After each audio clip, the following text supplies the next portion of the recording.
আমি চাইলে 2 লক্ষ টাকা আপনার জরিমানা হতে পারে, কারণ অপরাধটা এরকমই হয়েছে। টেইলার্স না হয় আপনাকে রেমন্ড লাগাই দিছে। এই ট্যাগটা কে দিছে? টেইলার্সই তো। এটা চোখে দেখা যাচ্ছে না? দেখা যাচ্ছে? এটা কি রেমন্ডের শার্ট? এই যে প্রাইস গান শার্টের দোকানে কি প্রয়োজন? কসমেটিক্স মানুষ অনেক সময় করে, আমরা দেখেছি, খাবারে করে। ওইটা একটু নামান তো, এই শার্টটা। হ্যাঁ, খুলেন খুলেন। 1750 লিখেছেন প্রাইস। এর নিচে কি একটা প্রাইস আছে? না না, এটা একটা আপনি লাগিয়ে দিয়েছেন। ওই যে বউ মানে আমাদের মালিকই লাগায়, মালিক। মানে ঈদ উপলক্ষে নতুন করে লাগাচ্ছেন প্রাইস। এটা কি অরিজিনাল রেমন্ড? হ্যাঁ, আমি আপনাকে জিজ্ঞেস করেছি, আপনি একটা ব্র্যান্ড নেম ইউজে শার্ট বিক্রি করছেন, এটা অরিজিনাল রেমন্ড কিনা? আপনি বলছেন পিওর কটন। আমি এক প্রশ্ন করছি, আপনি উত্তর দিচ্ছেন আরেকটা। না, আমাদের কারখানা আছে, আমরা কাপড় ইসলামপুর থেকে সংগ্রহ করি, কারখানায় দেই, কারখানায় কারখানা থেকে এটা তৈরি করে দেয়। তার মানে এটা আপনাদেরই কারখানা? আপনাদের কারখানা না, আমাদের কারখানা মানে আমাদের যেখানে আমরা কাপড় বানাই সেখান দিয়ে আসে আমাদের। ওই যে দর্জি এখন তাহলে, হ্যাঁ, টেইলার্স আপনার ইচ্ছে করে রেমন্ড লাগায় দেয়। রেমন্ড লাগা ওই যে উনিও বলছে ইচ্ছে করে মেড ইন ইন্ডিয়া লাগায় দেয়। স্লোগানটা লাগিয়েছে the complete man, Raymond the complete man. আচ্ছা, টেইলার্স না হয় আপনাকে রেমন্ড লাগাই দিছে। এই ট্যাগটা কে দিছে? টেইলার্সই তো। এটা চোখে দেখা যাচ্ছে না? দেখা যাচ্ছে? এটা কি রেমন্ডের শার্ট? রেমন্ড এখান তো অরবিন্দ লাগে এটা। এই যে আরো তো। হ্যাঁ, আমি এটার কথাই বলছি। যেটা যে ব্র্যান্ড, এগুলো তো আপনার ব্র্যান্ডের। আপনার শুনেন, ব্র্যান্ড নেম কখনো, এগুলো কিন্তু পেটেন্ট করা। যে বড় বড় কোম্পানি আছে ওনারা পেটেন্ট করে। আপনি তো উনার নাম ব্যবহার করে, উনার ইমেজটা ব্যবহার করে তো আপনি এটা করতে পারবেন না। এটাকে নকল বলে, এটাকে নকল বলে। আপনি যদি একজনের নাম ব্যবহার করে, এই যে একজনের ইমেজ সবাই দেখে ভাববে করে বাবা এটা রেমন্ডের শার্ট, আমি মনে হয় অনেক কম দামে পেয়ে গেলাম, নিয়ে নিলাম। এটা তো হলো না। হলো? এই সমস্ত আপনি নিজেই বলছেন কাপড়, এটা তো রেমন্ড থেকে আপনি নেননি, তাই না? আপনারা কি করছেন, কাপড় বাল্ক লটে কিনে এনে আপনার ফ্যাক্টরি থেকে সেলাই করে নিছেন। আবার কি দর্জি ইচ্ছাকৃতভাবে আপনার রেমন্ড লাগিয়ে দিয়েছে, আপনি বলেন নাই লাগাতে? এটা হতে পারে? দর্জি মন মতো লাগাতে পারবে? বলেন তো। আপনি বলেছেন আমার 100 শার্টে রেমন্ড দাও, 100 শার্টে সরবিন্দু দাও, এইভাবেই তো বলেছেন। কারণ কি এই ট্যাগটাও তো আপনার। এটা নকল পণ্য হলো না? আপনি বলেন রেমন্ডের কি এটা আসল পণ্য কিনা? না না, এটা তো এটা আসল পণ্য না রেমন্ডের, এটা নকল। এটা তো সত্য। এটা আসল না, রেমন্ডের তো আসল। এটা আচ্ছা, রেমন্ডের আসল না, তাহলে অপর শব্দটা কি? আসলের বিপরীত শব্দ কি? বাংলায় কি আসলের বিপরীত শব্দ? নকল। আপনি তো সেটাই আমি আপনাকে বলছি। নকল রেমন্ড বিক্রি করছেন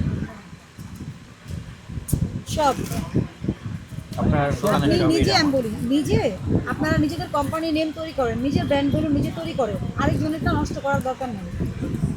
নিজের ব্র্যান্ড ভ্যালু নিজে তৈরি করবেন। আপনি যদি আরেকজনেরটা ইউজ করেন, এটা কিন্তু ভোক্তা অধিকার আইনে স্পষ্ট বলা আছে, নকল পণ্যের জন্য আলাদা শাস্তি। এটা ভোক্তা কম দামে পেলো না বেশি দামে পেলো, এটার চেয়েও গুরুত্বপূর্ণ হচ্ছে আপনি যে এটার ব্র্যান্ড ভ্যালুটা ইউজ করছেন এবং ভোক্তা এটা ভুল বুঝে কিনতেছে যেটা রেমন্ড।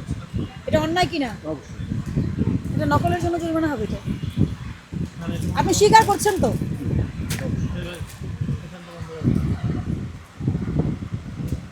দোকানের ওনার কি আপনি? তাহলে এখন কি করবেন? এই স্টিকারগুলো খুলে ফেলতে হবে। এই স্টিকারগুলো সব যাদেরকে সেলাই করাচ্ছেন ওনাদেরকে দিয়ে খুলে ফেলবেন। আপনি আপনার ব্র্যান্ড, ওই যে যেমন লংলার নাম লিখে না, তারপরে আরও যত কোম্পানি আছে ওনারা নিজেদের দোকানের নাম খাদি একটা কি যেন দেখলাম, তো আপনারটাই আপনি লিখবেন, সমস্যা কি? মেড ইন বাংলাদেশ, আপনি বাংলাদেশে তৈরি করছেন সেটা লিখবেন। ইয়ে করেন বারকোডটা স্ক্যান করেন। বারকোড না, এটা আপনাদের ইয়ে না? স্ক্যান করলে কি আসবে এখানে? বারকোড স্ক্যান করলে কি এটা আসবে? স্ক্যান করলে কি আসবে? রেমন্ডের অরিজিনাল ঠিকানা আসবে? না, কিছুই আসবে না। স্ক্যানার আছে?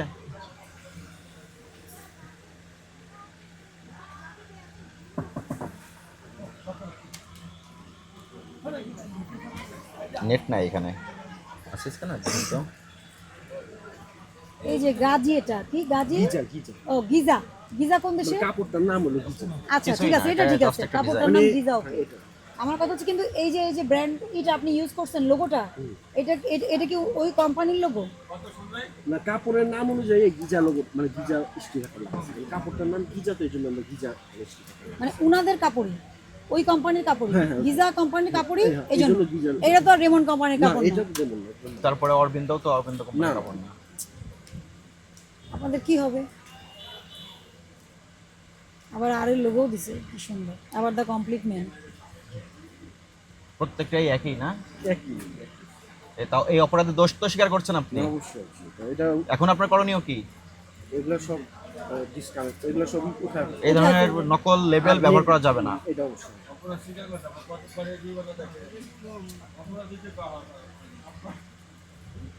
আপনি কে? আসেন একটু কথা বলি আপনার সাথে।